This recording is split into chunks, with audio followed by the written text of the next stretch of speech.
students, welcome to your chemistry classmate. In today's session, we shall learn few more expected models from the alcohols, phenols and ethers. So based on alcohols, phenols and ethers, already I did one video, you know that. So we shall continue few more expected models. So look at the first question. Epichlorohydrin is, so it is a direct question because it is some memory based question. What is the structure of epichlorohydrin? Do you know? This is epoxy chloride. What is that epoxy chloride? Do you know? CH2 CH2Cl on this one. So 3 chloro 1,2 epoxy propane is called as epichlorohydrin. So this is direct memory based question only, but it is very important. Remember that. Look at the next question. What amount of bromine will be required to convert 2 grams of phenol into 2,4,6 tribromophenol? Is it okay?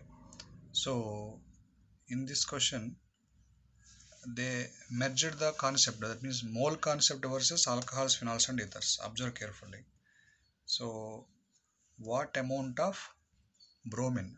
So first of all, what is the reaction bromine phenol versus phenol with bromine to 2,4,6 tribromophenol? What is the reaction? You know, when phenol treated with, so this is phenol, if it is a bromine, so you can take 3 moles of bromine, it gives see, this is the structure, so 2,4,6 tribromophenol. This is the basic reaction, you know. Now as per this reaction, what amount of bromine? So bromine versus phenol, this combination given, this is also weight, this is also weight, that is why this is weight relationship as per the mole concept. Is it clear? So what is the molecular weight of phenol? 94. So 94 grams gives 480 grams of bromine, because one bromine atomic weight is 80. So 3 Br2. So if you identify, you'll get 480 grams. So 94 grams requires 480 grams of bromine. As per the given question, 2 grams of phenol, how much? How much it is? Just to the cross multiplication, you will get 10. Is it clear? So very simple question, but numerical question. Is it okay? So 94 grams of phenol requires 480 grams of bromine. 2 grams of phenol, how much? Right. Look at the next question. In Lieberman's nitroso reaction, sequential changes in the color of phenol occurs as. So it is one of the important tests in the case of phenols.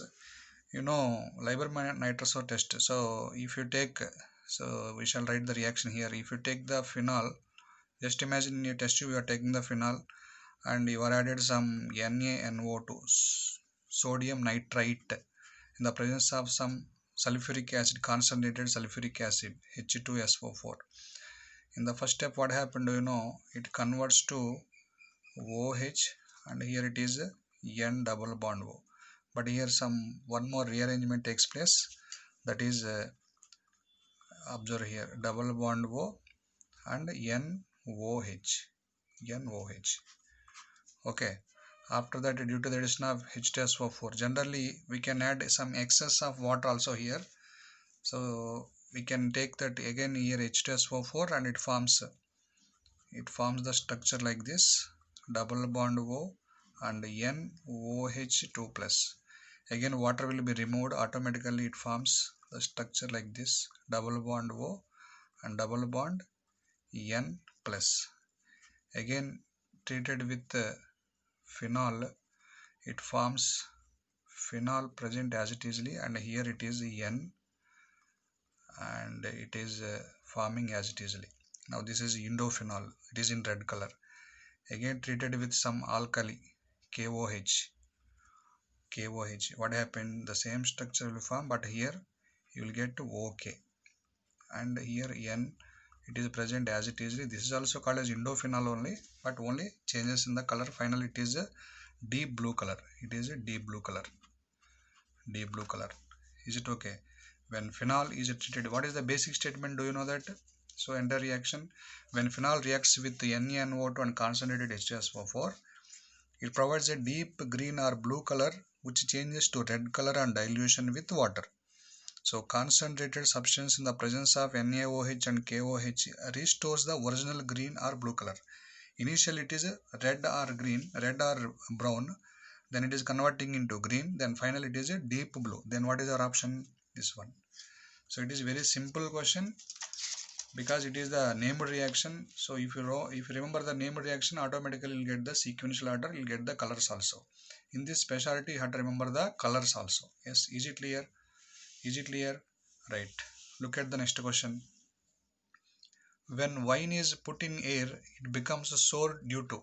So it is very simple question. So wine, if you put in the open condition, it converts to the sour taste. Why it is sour taste? Generally alcohol converting into acid. Is it clear? So oxidation of alcohol to acid. Is it okay? So direct reaction, that is. Next, look at the next one. A on treatment with sodium gives B. Okay. A on treatment with sodium gives B, and with PCl5 gives C. So A on treatment with sodium gives B, and the same A treatment with PCl5 gives C. B and C react together to give diethyl ether. So B plus C gives diethyl ether, C2H5O, C2H5. ABC respectively are. ABC respectively are. So what is your expectation here? What is your expectation here? So alcohol, then sodium alkalinate, and you will get finally C nothing but C2H5Cl. Is it okay? Right. Look at the next question. 23 grams of sodium. 23 grams of sodium reacts with methyl alcohol. 23 grams of sodium reacts with methyl alcohol to give 1 mole of oxygen and 1 mole of hydrogen, half mole of hydrogen. So alcohol with methyl alcohol with sodium. Generally, what is the reaction? You will get CH3OH plus sodium. What will get here? Sodium will be replaced CH3ONa plus half H2. Is it clear? Half H2. Is it okay? So you will get CH3ONa plus half H2. That means half mole of H2. Very simple question. Is it clear? Right. Look at the next question. Which of the following alcohol is least soluble in water?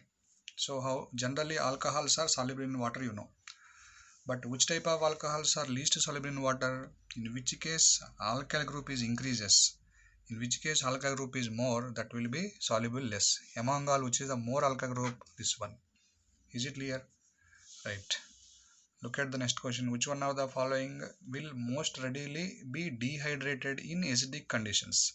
So some structures given which is dehydrated in acidic condition.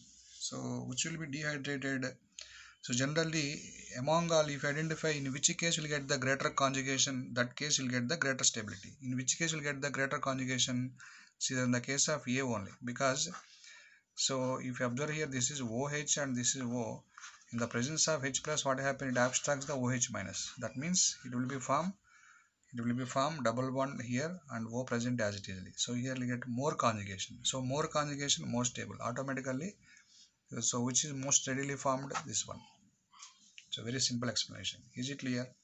So these are the few expected models. So please go through that. We will continue. I will continue these videos for you people.